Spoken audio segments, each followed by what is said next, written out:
এই মোর হাতে কোদাল ধরিয়া কঠিন মাটির তলে গাড়িয়া দিয়েছি কত সোনা মুখ নয় চোখের জলে। মাটিরে আমি বড় ভালোবাসি, মাটিতে মিশাইয়াবো। আয় আয় দাদু গলা গলি ধরি কেঁদে যদি হয় সুখ। এইখানে তোর বাপজি ঘুমায়, এইখানে তোর মা, কাঁদছিস তুই কি করবি দাদু, পরাণ যে মানে না। ধরণীর বুকে, ধরণীর বুকে যত আশা আর চিন সম্পদ যত, তোমারই মাটিতে মিশাইয়া যাবে হায় আমার দেহের মতো। কতজনে এসে স্নেহ মমতায় ডাকিবে নামটি ধরে, কতজনে এসে স্নেহ মমতায় ডাকিবে নামটি ধরে। কত বন্ধুর স্মৃতির অশ্রু ঝরিবে তোমার পরে, সারা নাই পেয়ে ফিরে যাবে তারা আমাকে পেছনে রেখে। তুমি হাসিবে সবার কাঁদায়া সবার অশ্রু মেখে। একটি সকাল একটি বিকাল, একটি সকাল একটি বিকাল কাটেনি যাদের ছাড়া, ভাবিতে পারিনি কেমনেতে হয় পর হয়ে যাবে আজ তারা। যেমনি একা একই আসিনু ভাবে একা একই যাব, যেমনি একা একই আসিনু ভাবে একা একই যাব। বিদায় কালে পথের সাথী কোথায় পাব, তুমি মোর সাথী চির জনমের অগ কবর গাহের মাটি। দুনিয়ার সব সম্পদের চেয়ে তোমার জেনেছি খাঁটি, অগ কবর গাহের মাটি। আমরা ওই গতিশীল ব্যক্তি সেই দিকেই হাঁটছি।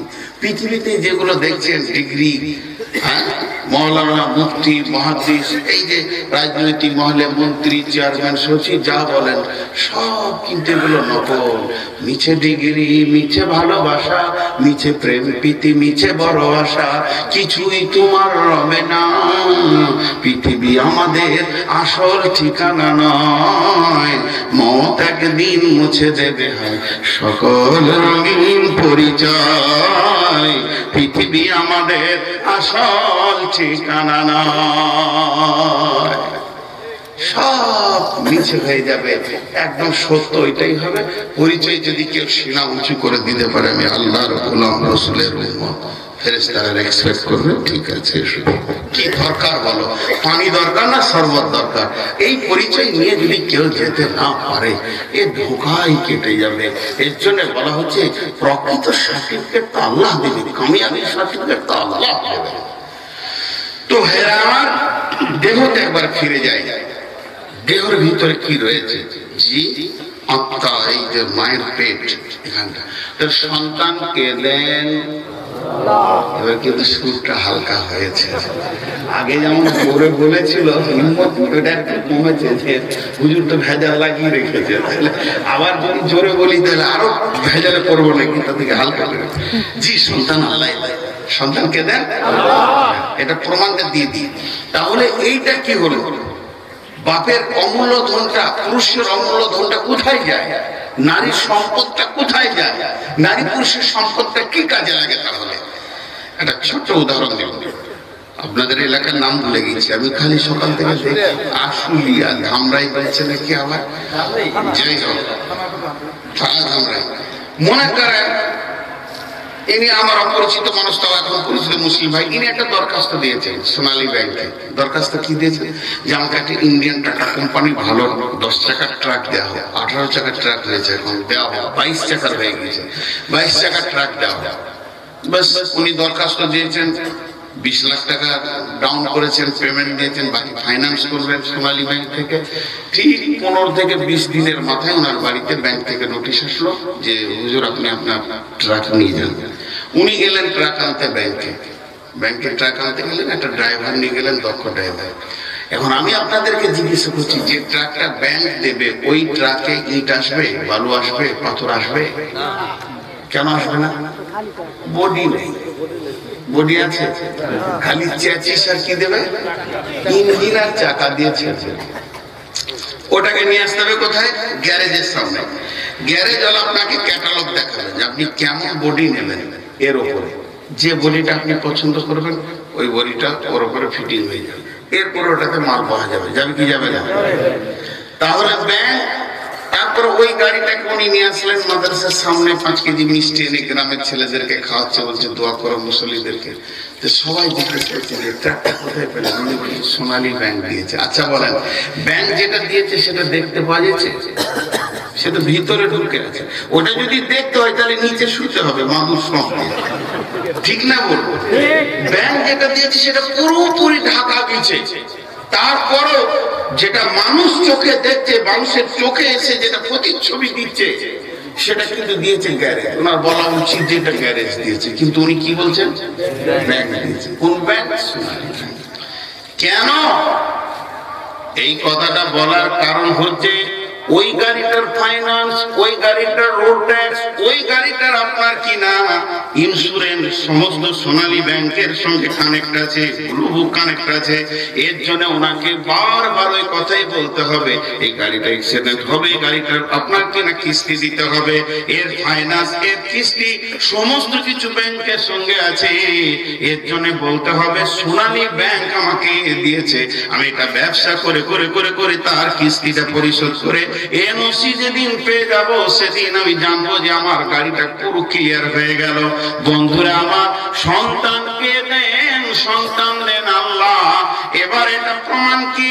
এর প্রমাণ হচ্ছে মা আর আব্বার দুইজনের ক্রসে নারী পুরুষের যে সম্পর্কটা এক জায়গায় গিয়ে শুক্রাণুর সঙ্গে মিলে যে পুতুলটা তৈরি হয়, এটাতে দেহটা তৈরি হয়, এটা পুতুলটা তৈরি হয়।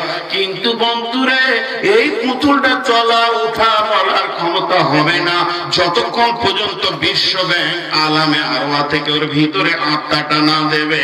এই আত্মাটাই মানুষ, দেহটা মানুষ নয়, এটা হলো মানব দেহ। নূর মোহাম্মদ আমার দেহের নাম নয়, আমার আত্মার নাম।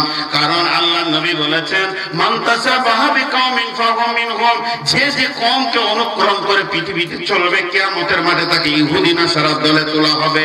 কিন্তু মাটির দেহ মাটিতেই ধ্বংস হয়ে যায়, এ দেহ কিয়ামতের মাঠে উঠবে না। এর জন্য দার্শনিকেরা বলছে আত্মা এসেছে আল্লাহর কাছে, আত্মা ফিরে যাবে আল্লাহর কাছে, আত্মাকে জবাব দিতে হবে আল্লাহর কাছে। আত্মার খাবার আছে আল্লাহর জিকিরে, আত্মার রোগ হলে ওষুধ আছে আল্লাহর জিকিরে। আত্মা এসেছে আল্লাহর কাছ থেকে, আত্মা ফিরে যাবে আল্লাহর কাছে, আত্মার ওষুধ আছে আল্লাহর জিকিরে, আত্মার খাবার আছে আল্লাহর জিকিরে।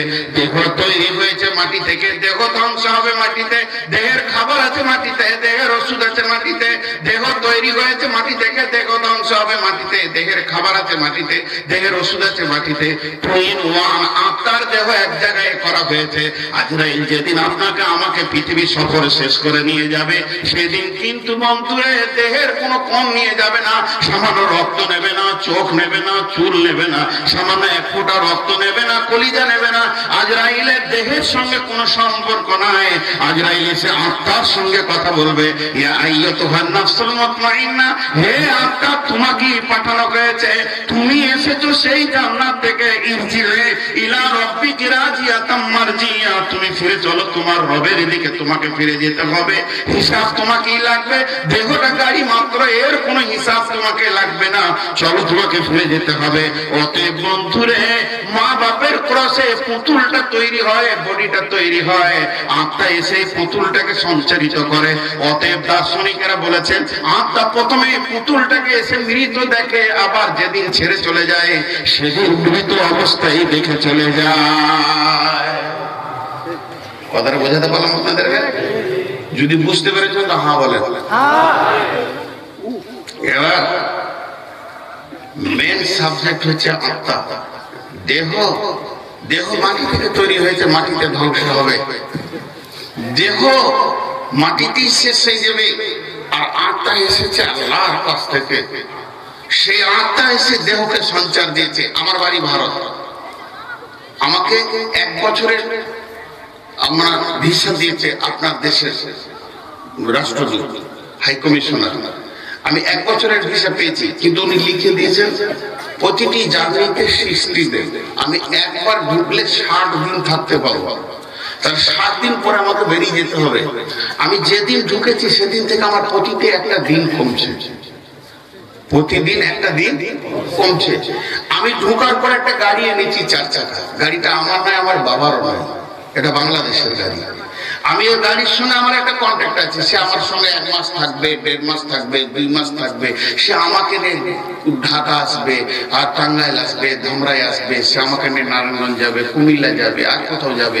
যেদিন আমার সময় শেষ হবে, এই গাড়ি এই বাংলাদেশেই থাকবে।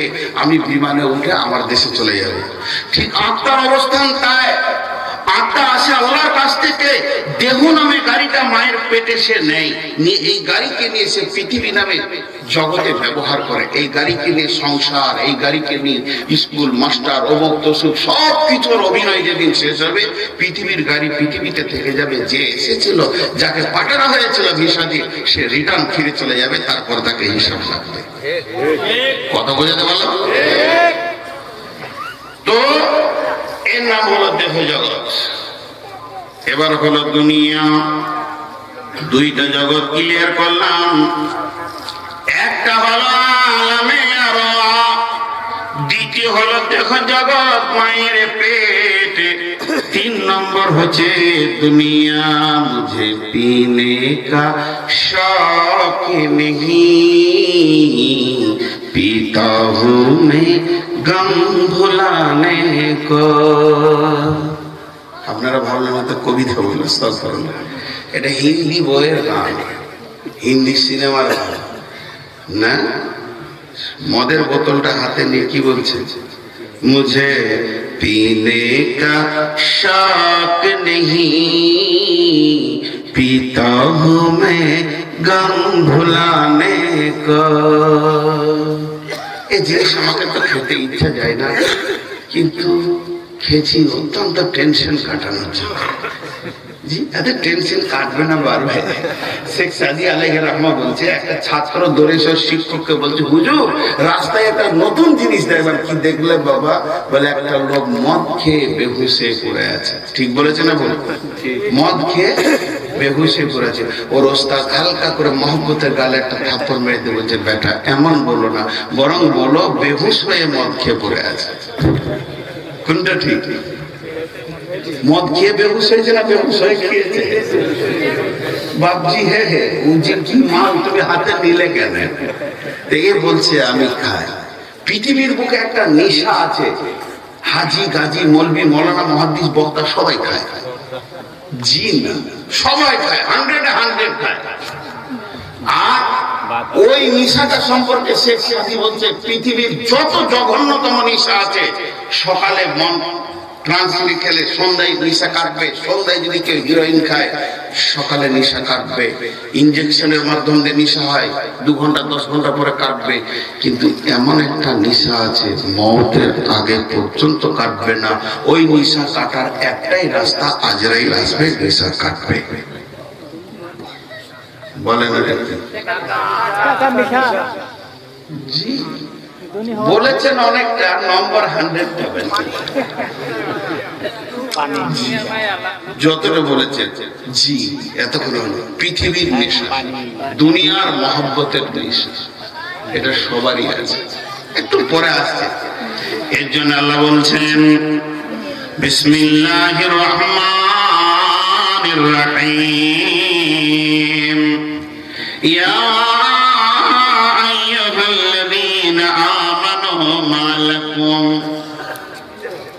আল্লাহ প্রশ্ন করেছেন, কিন্তু এখানে একটা ডাক্তারখানায় যখন রোগী যায়, তাহলে এরকম হাতটা এখানে দেয়, ডাক্তার প্রথম ভাষা কি বেরোয়? কি হয়েছে? কি হয়েছে?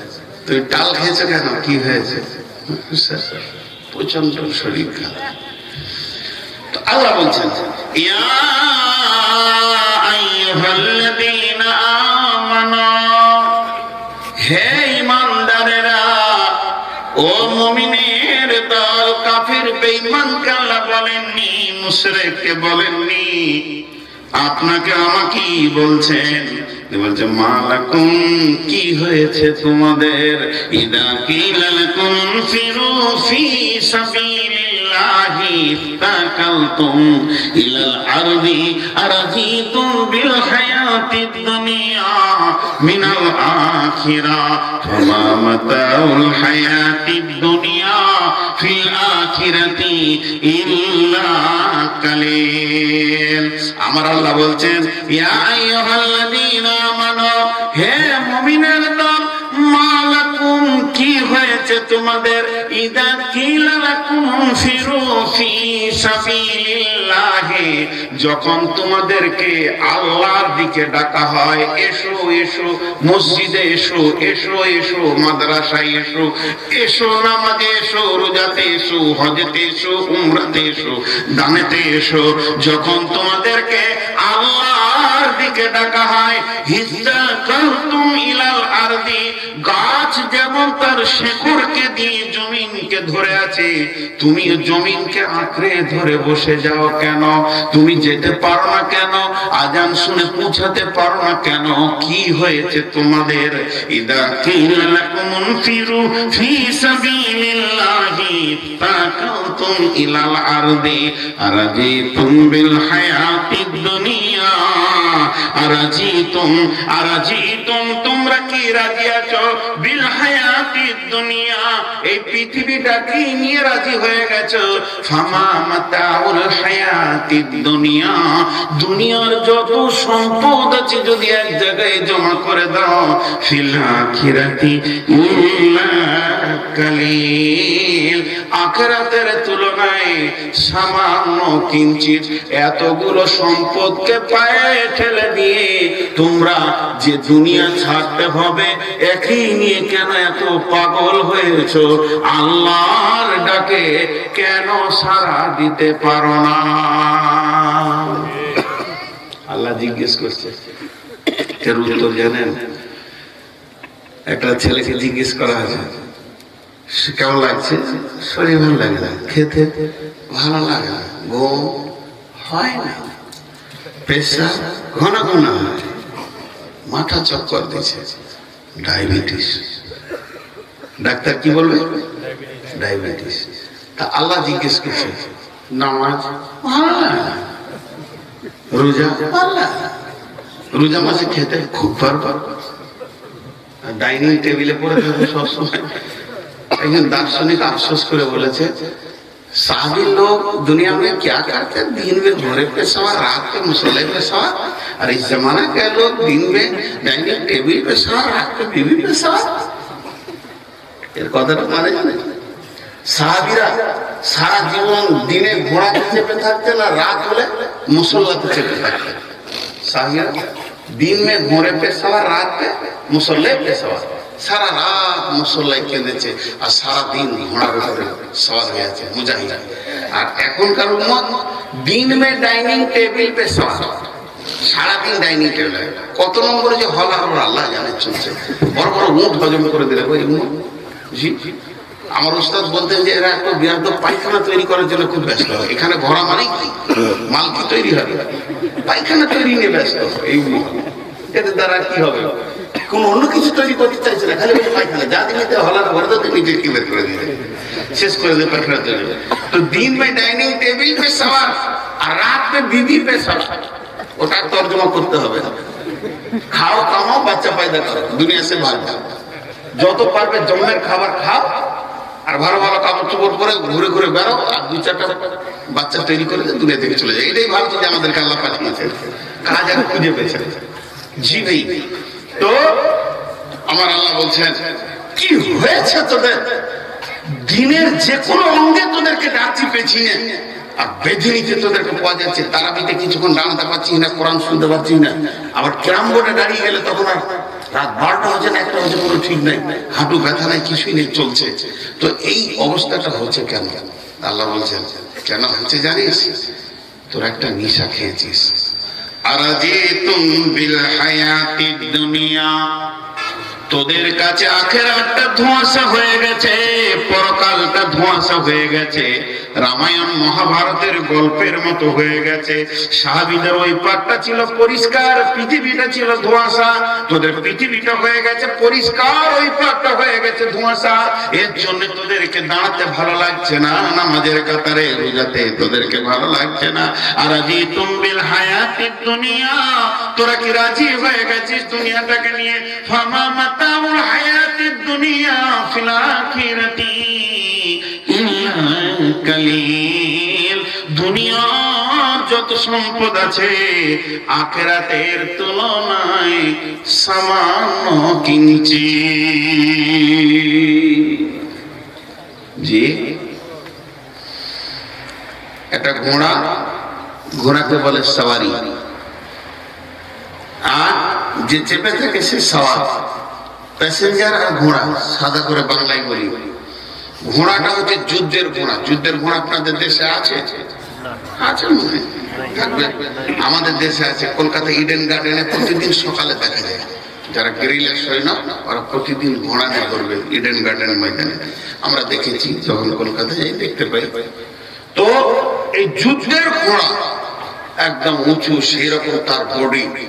এই ঘোড়াতে একটা ডায়াবেটিসের রোগী যে হসপিটালে 8 মাস গিয়েছিল, ওকে যদি চাপিয়ে দেওয়া হয়, ঘোড়ার মতে ওই প্যাসেঞ্জার যাবে না প্যাসেঞ্জারের মতে ঘোড়া যাবে? কে কার মতে চলবে? ঘোড়ার মতে প্যাসেঞ্জার যাবে। আর যদি সৈন্যের মতো পুরুষ আর দুর্বল ঘোড়া হয়, কে কার মতে চলবে?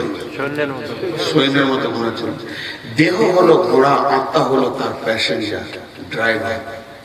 সারাদিন দেহকে নিয়ে যত চর্চা, সাবান, কাপড়, তেল,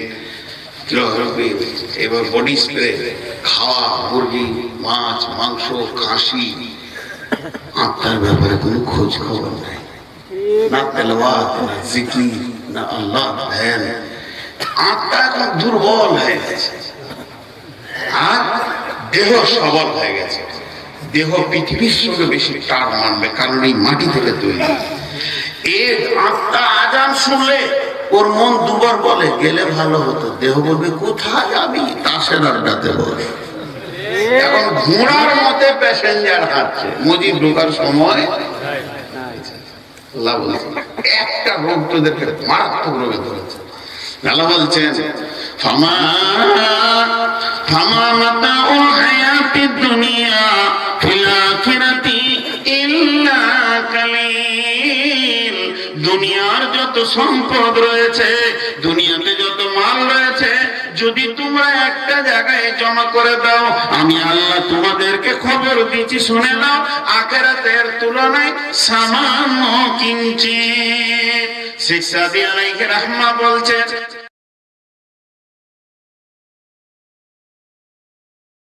आए बिरादर नुमानत बकर दिलंदार जहां फारी बंदमास मकुम तके एबर उम्र के दुनिया पूस के बेसियर कासे से तू परवार दकुस चुआंगे रफ्तान कुना जाने पा चबर तक मुर्दाने चबर रुए खाक जहां आए बिरादर नुमानत बकर दिलंदार जहां फारी बंदमास मकुम तके एबर उम्र के दुनिया पूस के बेसियर कासे तू परवर दकोस चुआंगे रफ्तान कुना जाने पा चबर तक मुर्दाने चबर रुए खाक। শেখ সাদির কবিতা এটা। কত দামি কথা বললেন উনি, দেখেন কথাগুলো কত দামি। একটা উদাহরণ দিব, মাইন্ড করবেন না, খারাপ মনে করবেন না, প্রথমে মাপ চেয়ে নিয়েছি। রাস্তায় একটা সুন্দরী মহিলা হেঁটে যাচ্ছে। সুন্দরী মহিলা প্রতিটি যুবকের ওটা 100% চাহিদা। শেখ সাদি বলছে, যদি কোন যুবক ওই মহিলাটাকে লাফ দিয়ে ধরে ফেলে কি হবে? মার খাবে না? মহিলার ভাইরা মারবে না? ওই জুতা করে পিটে। জি, শেখ সাদি বলছে, বন্ধুরা যদি সুন্দরীকে দেখে তুমি লাফ দিয়ে ধরতে যাও, তাহলে আর ভাইরা আর বাপ আছে, আত্মীয় আছে, এলাকা আছে, তোমাকে বেইজ্জতির মার মারবে।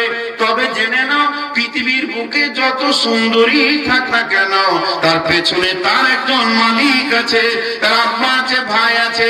যদি ওই মেয়েটি তোমার প্রয়োজন হয়, তো ওকে ধরা বাদ দিয়ে ওর বাপের গলাকে জড়িয়ে ধরো, তাহলে দেখবে ওটা তোমার কম্বলের নিচে আসবে, আর ওর ভাইয়েরা যারা মারছিল তারা তোমার শালা বাবু হবে। রাস্তাটা ক্লিয়ার হয়ে যাবে। শেখ সাদি বলছে, পৃথিবী যদি তোমাদেরকে ভালো লাগে, তো পৃথিবীকে লাফ মেরে ধরতে যেও না, ফেরেশতারা মেরে মেরে ঝুঁকিয়ে তোমাকে জাহান্নামে ভরবে। পৃথিবী যদি তোমাকে ভালো লাগে, পৃথিবীর যে মালিক আল্লাহ, তাকে লাফিয়ে তুমি গলাটা জড়িয়ে ধরো, তোমাকে পৃথিবীর হিরো বানিয়ে দেবে। পৃথিবীতে একটা মালিক আছে। শেখ সাদি বলছে, ওকে ধরে পাগলের দল।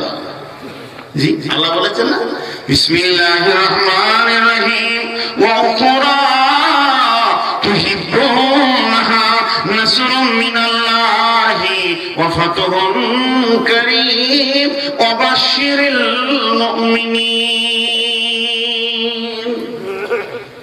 তোরা আমাকে রাজি রাখ, পৃথিবী তোদেরকে সুসংবাদের করে দেব, তোদের অনুগত করে দেব। আজকে মানুষ মায়ানমারে মুসলমানদেরকে মারছে, কাটছে, দেশ বিদেশে সব জায়গায় চলছে, আমাদের দেশেও চলছে, বিভিন্ন জায়গায় চলছে। কে মুসলমানকে দেখতে পারে না, মার্ক্সবাদ পারে না, কে পারে না ব্রিটিশের চাল, কে পারে না এই নাস্তিকেরা দেখতে পারে না, কে পারে না বৌদ্ধ পারে না, কে পারে না এদিকে মোদি পারে না, অমিত শাহ পারে না, দিলীপ পারে না। আরে আপনি আপনার দেশের মন্ত্রীর নাম করে বলছেন তিনিও আমাদেরকে দেখতে পারেন না। এত ভেজাল বাদ দেন, সহজ অঙ্ক করে এর যোগফলটা বের করলেন, মুসলমানদের উপরে আল্লাহ নারাজ। লোককে কেন দোষ দেবেন আপনি? এখানে কারো ক্ষমতা আছে যে উঠে বলি আমার উপর আল্লাহ এখন 100% আমার ব্যবহার, আমার আচরণে, আমার আমলে আল্লাহ রাজি আছে? তাহলে মার খাবে না কেন? মেন জায়গাতেই গোলমাল হয়ে আছে। এরা দুনিয়াকে লাফিয়ে জড়িয়ে ধরেছে, আল্লাহ লাভ করছে। বিশ্বনবী বলছেন, উম্মতরে শুনে নাও, তোমাদেরকে দুইটি রোগে পঙ্গু করে দিবে, আর ওই দুটি রোগ যখন আমার উম্মতকে ধরবে, তখন বিশ্বের দুর্বল এদেরকে লাত মারবে। দলদলেতে পড়েছে হাতি, মশাতে মারছে লাঠি। উমারের বংশের লোক লাভ খেয়েছে। সেই দলদলেটা কি? নবীজি বলছেন, হুব্বুদ দুনিয়া কারাহিয়াতিল মউত, হুব্বুদ দুনিয়া কারাহিয়াতিল মউত। যখন তোমাদেরকে পৃথিবীর প্রেম তোমাদেরকে গ্রাস করে নেবে, আর আখিরাত থেকে তুমি দূরে সরে যাবে, মওতকে তোমাকে ঘৃণা লাগবে, মরতে বললেই তুমি টেনশনে পড়ে যাবে, সেই দিন জেনে নাও তোমাকে তোমার থেকে দুর্বলেরা, নাস্তিকেরা তোমার মুখে লাথ মারবে, তোমাকে আহা করা আর কেউ থাকবে না। আর আমার আল্লাহ বলছে, তোদের সঙ্গে ওয়াদা করছি পৃথিবী, ওয়াদাল্লাহুল্লাযিনা আমানু মিনকুম ওয়া আমিলুস সালিহাতি লা ইস্তাগলিফান্নাকুম ফিল আরদি কামা ইস্তাগলাফাল্লাযিনা মিন কাবলিকুম। আমি আল্লাহ ওয়াদা করছি, তোরা কারো দিকে এত যাস না, এর কাছে যাস না, ওর কাছে যাস না, এর দরবারে যাস না, ওর দরবারে যাস না, বরং আমার কাছে এসে আমাকে রাজি করে নে। আর আমাকে যদি রাজি করে নিতে পারিস, তো আমি আল্লাহ বলছি, পৃথিবীর সমস্ত নেতাদেরকে তোদের খিদমতে আমি লাগিয়ে দেব। আল্লাহ সূরা নূরে বলেছে। কিন্তু আসলে আমাদের ঘটনা কি? এই পৃথিবী। আর আল্লাহ বলছেন, ফামা মাতাউল হায়াতিদ দুনিয়া ফিল আখিরাতি ইল্লা কালিল। ইল্লা কালিলটা একবার মাপি। কিয়ামত, আখিরাত দুইটা এক জিনিস না, আলাদা। এখন একটু আগে বলেছি দুটো আলাদা। আখিরাতের কথা বাদ দেন, ওর তো কোনো শেষ নেই, শুরু আছে। কিয়ামত কত দিনে কত বছরে একদিন হবে? 50,000 কানা মিকদারুহু 50 আলফা সানাতিন, কোরআনের কথা। কত দিনে হবে? 50,000 বছরে। ক ঘন্টা একদিন হয়? 24 ঘন্টা। তো 50,000 কে 24 দিয়ে ভাগ করবে, যে ভাগফলটা দাঁড়াবে ওটাকে 60 দিয়ে ভাগ করবে, তাহলে মিনিটে চলে আসবে। পৃথিবীর 37 বছর 4 মাস 2 সপ্তাহ এরকম একটা আইডিয়া বলছি লাগবে, তবেই কিয়ামতের 1 ঘন্টা হলো, 1 মিনিট হলো। তাহলে যে লোকটা 70 বছর বাঁচলো 2 মিনিট, 100 বছর বাঁচছে 2 মিনিট, 60 বছরে যদি কেউ মরে 1 মিনিট প্লাস। এর জন্য আল্লাহ বলছে পৃথিবী খুব সংকীর্ণ, ইল্লা কালিল, আমার কাছে কিছুই নয়, তোরা 2 মিনিট জি। আর একজন মুফাসসির কি বলছেন, আপনাদের দিকে জানাজার নামাজ হয়, মানুষ মারা গেলে জানাজার সালাত আদায় করেন তো, আজান দেন? জি ভাই আজান দেন? আরে সুবহানাল্লাহ, মাইক দিয়ে আজান দেন, আজান দেন না? আজান হয়, আজান হয়। এটা একজন মুফাসসিরের মত বলছি, মারফুল কোরআনে এনেছে। কি বলছে যে আজান হলো, ধরেন এই একটা সভা চলছে আজকে, এখন এটা কথার কথা বোঝানোর জন্য বলছি এসব টাইম আজান হলো, ভাই উজু করেন নামাজ পড়বো, লোকটি দাঁড়ালো, তারপরে ইমাম দাঁড়িয়ে গেলেন, ইমাম দাঁড়ানোর পর এ কি বলবে, মুয়াজ্জিন তাকবীর দেবে, কত কমতি সালাহ, কত কমতি সালাহ, আল্লাহু আকবার, আল্লাহু আকবার, কি বলবে তারপরে লা ইলাহা, আর ইনা লা ইলাহা বলবে, আর ইমাম কি বলবে, মধ্যখানে টাইমটা কতটা, বলছে এইটা দুনিয়া। আরাদিতুম বিল হায়াতিদ দুনিয়া মিনাল আখিরাহ ফামা মাতাউল হায়াতিদ দুনিয়া ফিল আখিরাতি ইল্লা কালিল। একজন মুফাসসির বলছে, বন্ধুরে তোমাকে আজান আর ইমামের তাকবীর পর্যন্ত এইটুকু টাইম দুনিয়া করতে দেওয়া হয়েছে, তুমি খেয়াল ছাড়া হয়ে গেছো, তোমার বিবেকচ্যুত হয়ে গেছে। ভেবে দেখো, যেদিন তুমি পৃথিবীতে এসেছিলে মুয়াজ্জিন তোমার আজান দিয়ে দিয়েছে, তোমার কানে আজান পড়ে গেছে, তার মানে তোমার জিন্দেগির আজানটা শেষ হয়ে গেছে। তোমার একজন ইমাম উজু করে রেডি হয়ে আছে, একবার লাশ বেনে দেখো, ইমাম এসে তোমার সামনে আল্লাহুম্মা গফিরলি হাইয়ানা মৃত্যু সম্ভাষণ শুনিয়ে নিয়ে চলে যাবে।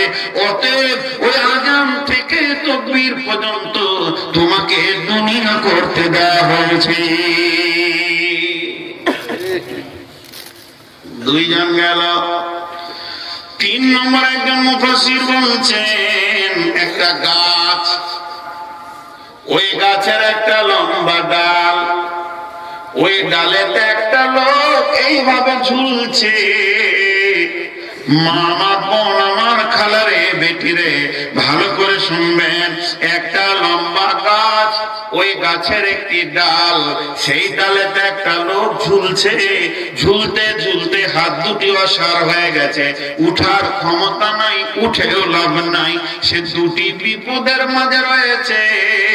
যে জায়গাতে ঝুলছে ওর পায়ের নিচে একটা ক্ষুধার্ত বাঘ খালি ঘন ঘন হুঙ্কার মারছে, আর একবার করে দেখছে আল্লাহ ফিরছে, আল্লাহ হাতটা ছেড়েও যদি বাঁচতাম, পা ভেঙে, সেটাও সম্ভব নয়, হাতটা ছাড়তে পারছে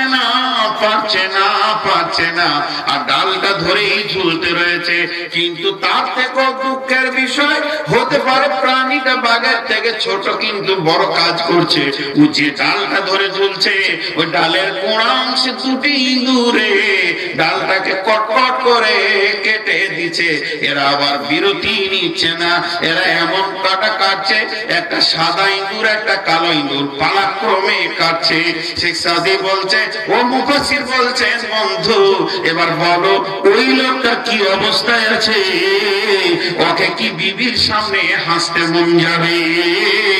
একদিকে বাঘ আর ডালটা ধরে আছে, তো ইঁদুরে কাছে, ই কি সিডি দেখবে না টিভি দেখবে না তাসের ঝাল নিয়ে বসতে পারবে? ই কি মদের বোতল নিতে পারবে? কিছুই পারবে না। আমরা ভাবছি হয়তো লোকটা অন্যজন গল্প শুনলাম, না না না, ওটা আপনি আর আমি। গাছের নামটা শুনেলেন, ওই গাছটা আম গাছ, জাম গাছ, পেয়ারা গাছ, শাল গাছ নয়, গাছের নামটা হচ্ছে আয়ু। আয়ু নামে গাছে আমরা আরোহণ করে আছি, আর বয়সের ডাল ধরে আমরা ঝুলতে রয়েছি। আজরাইল প্রতিনিয়ত খোঁজ নিচ্ছে আর কতটা সময় রয়েছে, কিন্তু আমার ওই বয়সের ডালটি দুটি ইঁদুরে কাটছে। একটা সাদা ইঁদুর বলতে দিন আর কালা ইঁদুর বলতে রাত, প্রতিদিন পালাক্রমে বয়সকে কেটে দিচ্ছে। মুফাসসির বলছে বন্ধুরে এরপরও তুমি হাসতে পারছ? জি, এর নাম দুনিয়া। সুখের দুনিয়া হলো ছাড়তে হবে, দুঃখের দুনিয়া হলো আল্লাহ রাসূল বলছেন, ওই সাহাবীটার নাম ভুলে গেলাম, ওই সাহাবীকে বলছেন যে এমন একটা দেশে ঘর করে যেখানে মদ পৌঁছায় যায়। জি ভাই, এমন একটা দেশে ঘর করা যেখানে মদ পৌঁছায় না। আপনাদের বাংলাদেশে অনেক দিন থেকে আসি, এমনি বেড়াতে আসি বহু দিন থেকে, তফসিরে 2-4 বছর যাই করছি, কিন্তু বেড়াতে আসি বহু দিন থেকে। তো তখন মিজানুর রহমান বলে হাই কমিশনার ছিলেন আমাদের কলকাতায়। আমি এর আগে এসেছি, কোনোদিন ট্রাভেল ট্যাক্স নেই না। হঠাৎ একদিন আমি পার হয়ে যাচ্ছি সোনা মসজিদে, তো আপনাদের দেশের কাস্টম বলছে যে হুজুর ওই ট্রাভেল ট্যাক্সের কাগজটা দেন। আমার ট্যাক্স মানে আমি তো ভিসা এসেছি, আমার ট্যাক্স কি দিব? তখন আর ছেলে মানুষ ছিল, বলছে হুজুরও বেশি কথা বলে লাভ নেই, ট্যাক্স লাগবে। শেখ হাসিনা একটা নতুন আইন করেছেন ট্রাভেল ট্যাক্স। ছেলে মানুষ, তখন এত ইনকামও ছিল না, পড়াশোনা করতো, খুব মনে কষ্ট হলো, দিলাম 500 টাকা ট্যাক্স। বেরিয়ে গেলাম, বেরিয়ে গিয়ে বাড়িতে গিয়ে ফোন করছি, কাকে? হাই কমিশনার কলকাতায়। আমার বাড়ি তো টেলিফোন ছিল, তখন মোবাইল ছিল। সালাম দিলাম, উত্তর দিলাম, ভাই এটা কথা জিজ্ঞেস করছিলাম, আপনার দেশ থেকে আসলাম স্যার, তো ট্যাক্স নিল। বলছে হ্যাঁ, এটা নতুন আইন। আমি ভাবলাম তো পুলিশ নিল নাকি। বলছে না, এটা নতুন আইন। আমি হালকা করে একটা কথা বললাম ওনাকে, কিছু মনে করিয়েন না, ছোট পাড়া দেশ নিয়ে এত পয়সা নেই কেন, আমার এত বড় দেশ, আমরা তো ট্যাক্স নিই না। তো উনি শিক্ষিত মানুষ, আমাকে হালকা করে কি উত্তর দিলে জানে, আপনাকে যদি আমার দেশের আইন ভালো না লাগে তো যে আমার দেশ, তো এক কথাই বেড়ে দেবে। তো পৃথিবী যে জায়গায় আমরা রয়েছি, এই জায়গাটা কত লম্বা চড়া, আর এর ট্যাক্স কি একটু পরে বুঝতে পারবো, উদাহরণটা দিয়ে রাখলাম। তো আল্লাহ তাবারক ওয়া তাআলা বলছে শোনো, এটা সামান্য কিঞ্চিত, পৃথিবী বেশি বড় নয়, ছাড়তেই হবে। আল্লাহ নবীর কাছে আলকামা বিন হারিস, সাহাবীটার নাম আলকামা বিন হারিস, উনি এলেন। তো বলছে আলকামা বিন হারিস, এমন একটা দেশে ঘর বানালো যেখানে আজরাইল যাবে না, মানে মদ পৌঁছাবে না। এরকম দেশ আছে ভাই? নেপালে মনে হয় যায় না, সব জায়গায় যায়। জি আছে, একটা দেশ আছে যেখানে আজরাইল কোনোদিন যাবে না, মদ সেখানে পৌঁছাবে না, বিশ্বনবী বলে গেছে। সেই দেশটার খবর দিচ্ছি 1 মিনিট পরে। আর এই পৃথিবীটা এমন একটা জায়গা, সুখে থাকেন চাই দুঃখে থাকেন, মত একদিন আপনাকে নিয়ে যাবে। জি, এবার আপনাদের জাতীয় কবি, আমাদের দেশের প্রিয় কবি শ্রী কাজী নজরুল ইসলাম একটা কবিতা বলছেন। কবিতা কিন্তু দেহতত্ত্ব কবিতা, খুব ধৈর্য সহকারে বুঝতে হবে। উনি বলছেন যে একটা ছেলে কুয়েতে থাকে, আপনাদের এই ধামরাই ছেলে কুয়েতে থাকে, 10 বছর পর বাড়ি এসছে, কয়েক কোটি টাকার মালিক। ওর এখন সব বেঁচে একটা সুন্দর বিদেশি প্যাটার্নের ঘর বানাবে। গোটা বাংলাদেশ ঘুরে কোনো জায়গা ওর পছন্দ হচ্ছে, চিটাগাং থেকে একবার তেতুলিয়া পর্যন্ত টেকনাফ থাকে, কোনো জায়গা ওর পছন্দ হচ্ছে না, খালি জায়গা দেখছে আর মন খারাপ। জায়গার কথা পছন্দ করেছে জানেন? যমুনার নিচে যে চরটা বেরিয়েছে ওইখানে, যমুনা ব্রিজের নিচে সাদা চরটা আছে, বলছে এটাই ভালো জায়গা। জায়গাটা ঠিক করেছে? আরে হ্যাঁ না বলেন। ওকে যে বুদ্ধি দিতে, আরে সেলিম এখানে কি করবি, বলে বাংলা বানাবো। ছি ছি ছি, এখানে কি বাংলা বানাবো, বেশি বলবো না, এটা তোমার বাবার টাকা নিয়ে যাবি, কারো কথা শুনো। কবি নজরুল বলছে ওকে একটা কবিতা শোনাবো, যদি ওর জ্ঞান থাকে তো খুলে যাবে। নদীর একুল ভাঙে অকুল গড়ে, নদীর একুল ভাঙে অকুল গড়ে, এই তো নদীর খেলা রে ভাই, এই তো বিধির খেলা। সকাল বেলায় আমি রে ভাই ফকির, সন্ধ্যা বেলা সকাল বেলায় আমি রে ভাই ফকির, সন্ধ্যা বেলা। সেই নদীর মাঝে কোন ভরসা, সেই নদীর মাঝে, সেই নদীর মাঝে কোন ভরসায় বাঁধলি বাসা সুখের আশায়। যখন ধরলো ভাঙন পেলি না তুই পারে যাবার ভেলা। এই তো নদীর খেলা রে ভাই, এই তো বিধির খেলা। সকাল বেলায় আমি রে ভাই ফকির, সন্ধ্যা বেলা। নদীর কোল ভাঙে অকুল করে, এই তো নদীর খেলা রে ভাই, এই তো বিধির খেলা। সকাল বেলায় আমি রে ভাই ফকির, সন্ধ্যা বেলা। মনরে দেহ ভেঙে হয় গে মাটি, দেহ ভেঙে, দেহ ভেঙে হয় যে মাটি, মাটিতে হয় দেহ। যে কুমারে গর্ব দেহ তারে খোঁজলি না কে। রাতে রাজা সাজে নাট মহলে, দিনে ভিক্ষা মেঘে পথে চলে। শেষে গোরস্থানে গিয়া দেখি সবই মাটির ঢেলা। এই তো নদীর খেলা রে ভাই, এই তো বিধির খেলা। সকাল বেলায় আমি রে ভাই ফকির, সন্ধ্যা বেলা। সেই নদীর মাঝে কোন ভরসা বাঙালি বাসা, সেই নদীর মাঝে, সেই নদীর মাঝে কোন ভরসায় বাঁধলি বাসা সুখের আশায়। যখন ধরলো ভাঙন পেলি না তুই পারে যাবার ভেলা। কখন তুমি হও উদাসী সাহান সারো বেশি, আবার দেখি হও কয়েদি লইয়া কাফন বেশে। ভাঙা গড়ার পৃথিবীতে আসা যাওয়ার খেলা রে ভাই, জোয়ার ভাটার খেলা। এই তো নদীর খেলা রে ভাই, এই তো বিধির খেলা। সকাল বেলায় আমি রে ভাই ফকির, সন্ধ্যা বেলা। নদীতে পানির স্রোত বয়। কবি নজরুল বলছে পৃথিবীতে জল সমুদ্রের স্রোত বইছে, এক আসছে আর এক যেছে, এখানে অট্টালিকা বানিয়ে কি লাভ আছে? নদীর মাঝে ঘর বানানো আর পৃথিবীর বুকে অট্টালিকা বানানো বারবার ছেড়ে চলে যেতে হবে। জি নবীজি বলেন, আলকামা বিন হারিস রে, আমি কি তোমাকে 5টা ওসিয়ত করব, তুমি নেবে? আলকামা বিন হারিস বললেন, ইয়া রাসূলুল্লাহ, আপনার দরবারে এসে খালি হাতে ফিরে যাব এটা হতেই পারে না। আপনি দেবেন আমি নেব, নেব না এটা হতে পারে না। নবীজি বললেন, আলকামা বিন হারিস রে, আমার কাছে 5খানা ওসিয়ত তুমি নিয়ে নাও। যেটা তুমি খাবে না সেটা জমা করবে না, যেখানে চিরদিন থাকবে ওইখানে মাল জমা করো। যেখানে তুমি বাস করবে না, আজরাইল আসবে, ওই মাটিতে অট্টালিকা বানাইও না। যেখানে আজরাইল কোনদিন যাবে না, সেই জান্নাতে তুমি ঘর বানাও। আর পৃথিবীর ভব মেলা ছেড়ে দিয়ে যার সঙ্গে তোমাকে একদিন মোলাকাত করতে হবে, তাকে বাইপাস করার ক্ষমতা কার হয়নি আর হবে না, সেই তাকে তুমি প্রতিনিয়ত ভয় করো। 5টা ওসিয়ত দিলেন। এমন একটা দেশ যেখানে আজরাইল কোনদিন টেনশন নাই, যা বানাবেন চিরদিন থাকবেন, ঘর বানাবেন তো চিরদিন থাকবেন, বাগান বানাবেন তো চিরদিন থাকবেন।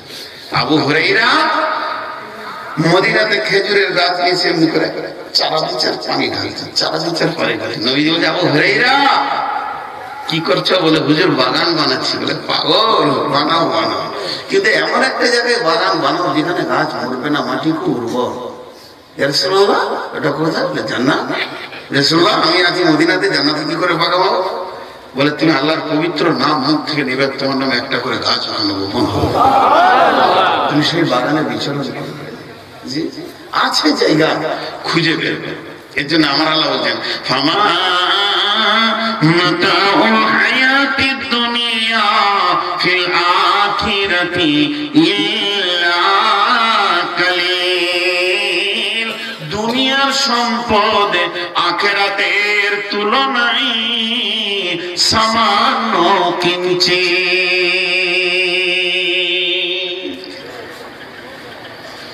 এই দুনিয়ার কোন মূল্য নাই। জি, দুনিয়ার কোন মূল্য নাই, সামান্য কিঞ্চিৎ।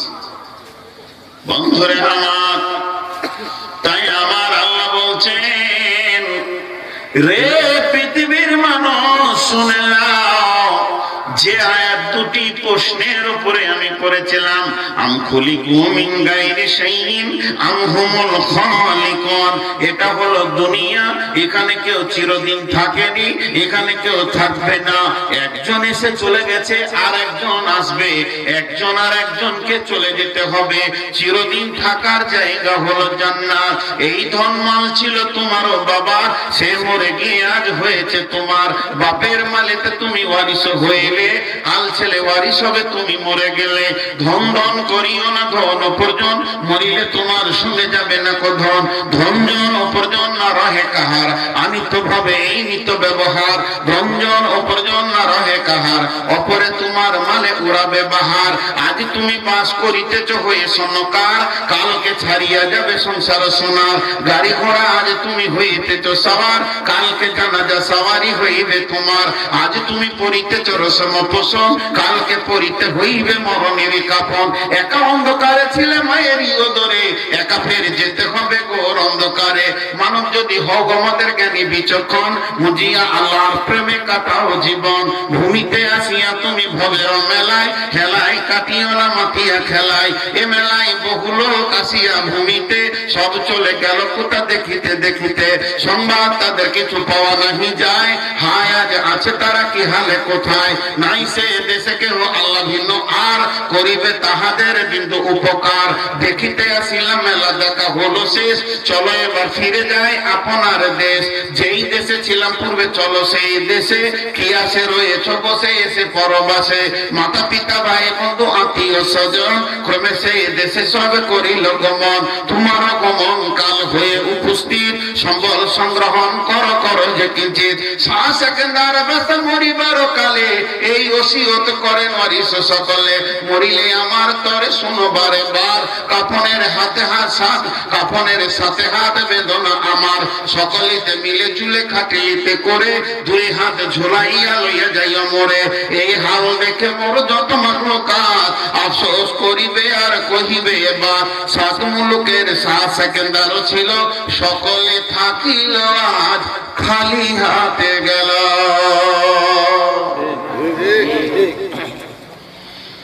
পৃথিবীর ইতিহাসে কেউ নিয়ে যেতে পারেনি, আর পারবে না। চারটা প্রশ্ন করব, হ্যাঁ বলেন। হ্যাঁ বলতে পারলে 1000 টাকা দিব। আজ থেকে 100 বছর আগে আমরা এখানে কেউ ছিলাম? জোরে বলেন হ্যাঁ। 2 নম্বর প্রশ্ন, 100 বছর পর থাকবো? 3 নম্বর প্রশ্ন, যেদিন এসেছিলাম কিছু এনেছিলাম?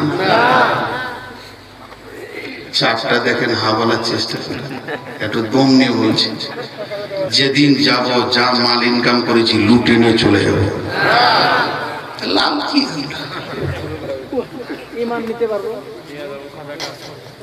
লাভ কি হলো? আমি সম্পদের কথা, সম্পদ তো ওইটাই। জি ভাই, ছিলাম না, থাকবো না, আনি নিয়ে ও ন্যাংটা বাচ্চা, ওর শরীরে 1 ইঞ্চি কাপড় নেই, একটু সাইজ, রাস্তাতে দৌড় মারছে। আর পেছন থেকে আমার নানা বলছে, ওই তোর পয়সা পড়ে গেল। ঘুরছে ঘুরছে, কানটা ধরে বলছে, এনেছিলি কিছু? বলে না। পকেট আছে? বলে না। কাপড় আছে? খুঁজছিস কি? পৃথিবীতে এসেছে ন্যাংটা, আবার খুঁজে বেড়াচ্ছে গোটা দুনিয়া জুড়ে ককটি টাকা। ন্যাংটার খুঁজার কি আছে রে বাবা? মায়ের পকেট থেকে তো কাপড়টাও আনেনি। ন্যাংটা এত খুঁজছে যে আরো কিছু হোক, আরো কিছু হোক। প্রকৃত চালাক ওই যে পরকালে মাল এখন থেকে পাঠিয়ে দেয়। প্রকৃত মাল এখন থেকে পাঠিয়ে রাখে। জি, এর জন্য আমার আল্লাহ বলছেন বিসমিল্লাহির রহমানির রহিম আম খুলিকু মিন গায়রি শাইইন আম হুমুল খালিকুন।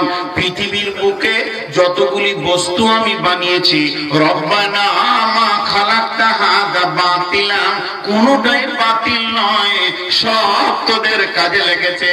তোদের ব্রেনটা এমন বানিয়েছি, বাঁশের কি কাজ আছে খুঁজে বের করেছো, গরু থেকে কি কাজ করা যাবে খুঁজে বের করে নিয়েছো, পানির কি কাজ আছে খুঁজে বের করে নিয়েছো, হাওয়া যা শূন্যে দেখা যায় না ওই রকম জিনিসটাকে টেনে নিয়ে তুমি চেম্বারে ভরে নজেল দিয়ে টিউবের ভিতরে ভরে 33 টন মালকে ডাম্পারে চাপিয়ে হাওয়াকেও গোলাম বানিয়েছো। মানুষ তোমার ব্রেনে এতগুলি রয়েছে, গায়ের বাঁট থেকে দুধকে টেনে বের করতে পেরেছো, আবার ওই দুধের ভিতরে ঘি আছে সেটা বের করেছো, মাখন আছে বের করেছো, ওটা ছানা হবে বের করেছো, ওটা আর কিছু হবে বের করেছো, 25 রকম মিষ্টি বানিয়েছো। পৃথিবীর সব বস্তুর কাজ খুঁজে পেয়েছো, খালি তুমি নিজেরটাই খুঁজে পেয়েছো না। সবারই খুঁজে পেয়েছো, নিজেরটাই খালি পেয়েছো না। নিজেরটা হচ্ছে টাকটু। টাকটু বুঝেন? আমাদের দেশে টাকটু বলে, ঘোড়ার বাচ্চাকে টাকটু বলে। ওর কোনো কাজ নাই, দৌড়ে বেড়াবে খাবে।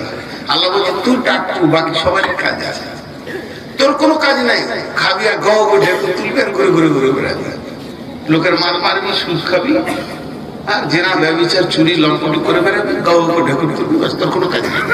আল্লাহ বলছে সাইজ বানাবার সব ব্যবস্থা আমার কাছে আছে, সাইজ বানাবার সব ব্যবস্থা।